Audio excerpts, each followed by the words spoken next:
We're back to the On3 11 to 14 turbo kit install. Like I said, I was going to do a bunch of videos this time around, so I'm going to address the 13-14 cars. This plastic piece is not on the 11-12 cars, so this is something that you need to keep in mind. I bolted this one back in just to see how much flex it was going to get, and it's not much. And usually you have these plastic pieces here, two of these, bolting in here where the intercooler goes to support it here. Now, one thing you can do is come off of the metal bracket from here to here. That's probably what I'm going to do just to help support it some. I think there was one gentleman that took these and chopped them up to clear the intercooler bracket and then screwed them in from the backside.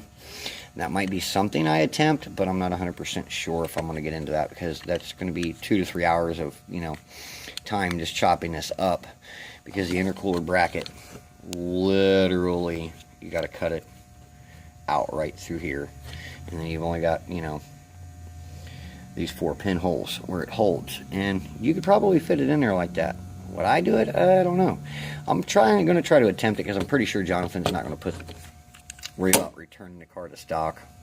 The car was wrecked at one point, but somebody fixed it correctly. So, and I'm hoping that this one, I'm pretty sure I'm not going to have to trim the bumper, so we'll get into that. Of course, the light's hanging down. The IATs on the 13-14 car attached to the bumper support, where the 11 and 12 cars it attached to the bumper cover itself. So that's not something you have to address on these ones. I haven't moved the washer tank yet. I'm going to get with Jonathan and see if he wants the washer tank removed. Yes, on the 11-12 cars, in the write-up, you'll see that I reinsert the washer tank over here. I have not came up with a fill tube system for it yet, because I've just been crazy busy with madness. And with this past week, with the custody battle going on, it's just been a nightmare. Now, also found something. I did a smoke test on it and it failed.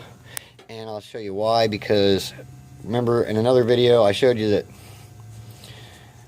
this tube is, the screw goes in, but it doesn't tighten down. So I'm going to have to repair this charge pipe now before I can do the smoke test, because I'm going to do a smoke test on this. I know this housing is going to leak. There's no O-ring in it.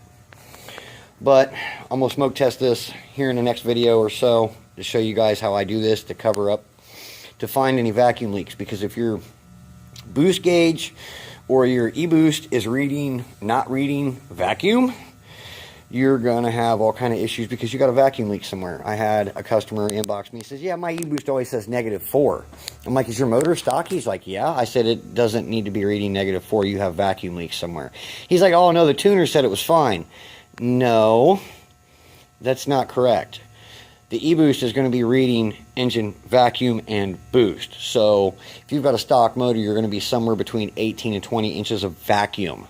Don't let somebody tell you, oh, it's normal for it to only read like -5. No, that means you got a poor signal going to your e-boost, and you're not controlling boost very well with that.